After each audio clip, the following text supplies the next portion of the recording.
অনেকে আছে বাইরে ঘোরাফেরা করতে ভালোবাসে না, আমার কিন্তু ভীষণ ভালো লাগে। আমার মাঝে মাঝে না, প্রতিদিনই যদি আমাকে এরকম করে ঘুরতে যেতে হয় তাহলে আমার কিন্তু ভীষণ ভালো লাগে। তো হ্যালো এভরিওয়ান, সবাই কেমন আছো? আশা করি তোমরা ভীষণ ভালো আছো। কোথাও যাওয়ার আগে নিজের জন্য খাবার না রেডি করলেও কিন্তু বাড়িতে যেহেতু ছাগল গরু হাঁস মুরগি থাকে তাদেরকে খাওয়ার জোগাড় করে দিয়েই কিন্তু বেরোতে হয়। আমাদের গ্রামের মহিলারা চাইলেই ঝটপট করে রেডি হয়ে কোথাও চলে যেতে পারে না, এত পরিমাণে কাজ থাকে যে তোমাদেরকে হয়তো বলে বোঝানো যাবে না, কারণ গ্রামের প্রতিটা মহিলারই এইরকমটাই হয়। অনেকে আছে খুব সুন্দর করে শাড়ি পরে, আমার কিন্তু সেরকমটা হয় না। দেখো কোনো রকমে শাড়িটা পরা হলো, তারপরে দেখো কপালে দুটো টিপ পরলাম, কারণ দুটো টিপ পরলে মনে হয় আমার খুব ভালো লাগে। ছোটোবেলা থেকেই এটা অভ্যাস, টিপ পরলে দুটো পরবো, না পরলে একেবারে কপাল ফাঁকাই থাকবে।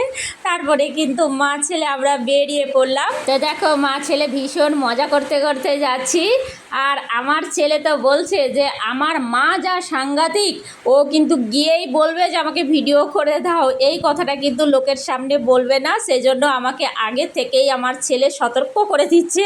আজকে যাচ্ছি দিদির বাড়িতে, দিদির শাশুড়ি মারা গেছে, তো আজকে শ্রাদ্ধ আছে, তো শ্রাদ্ধ বাড়িতেই যাচ্ছি।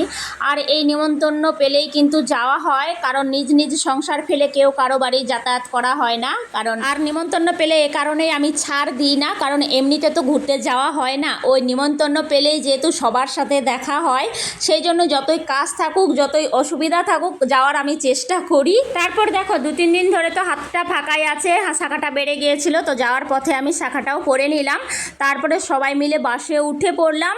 তো আমার ছেলে, আমার মা, আমার জেঠি, আমি সবাই মিলে একসাথে যাচ্ছি। তো বাস থেকে নেমে এবার টোটো করে যেতে হবে। ফাইনালি এবার আমরা টোটোতেও বসে পড়লাম, আর ভীষণ খুশি লাগছে। তো আমার মা আর জেঠিকে যতটা না খুশি লাগবে তার থেকে বেশি খুশি হবে আমার পিসির মেয়ে, কারণ তার মামিরা যাচ্ছে, ভীষণ খুশি হবে। তো ফাইনালি আমরা চলেও আসলাম আমার পিসির মেয়ের বাড়িতে।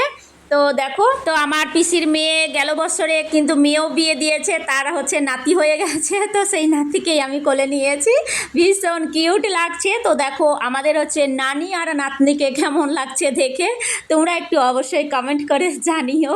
ভীষণ কিউট কিন্তু আমার নাতি, আর নানিটা কতটা কিউট তোমরাও কিন্তু সেটাও বলো। সবাই কিন্তু এসে নিজ নিজ গল্পে ব্যস্ত হয়ে গেছে, কারণ অনেক দিন পর হচ্ছে ননদ আর বৌদির দেখা হয়েছে। তো আমার মা জেঠিরা ভীষণ গল্প করছে, কারণ জানোই তো নিজ নিজ সংসার ফেলে কেউ কারো বাড়ি যেতে পারে না। এই অনুষ্ঠানের মাধ্যমেই সবার সাথে দেখা হয়, আর তখনই কিন্তু সবার মনের গল্পগুলি সবাই সবার সাথে শেয়ার করে। তারপরে খাওয়া দাওয়া শেষে এবার মা ছেলে বেরিয়ে পড়লাম বাড়ির উদ্দেশ্যে, কারণ আমার মা আর আমার জেঠি আসবে না, আজকে ভাগ্নির বাড়িতে থাকবে। তো চলো সবাই ভালো থেকো। আমার সাধারণ ভিডিওটা তোমাদের কেমন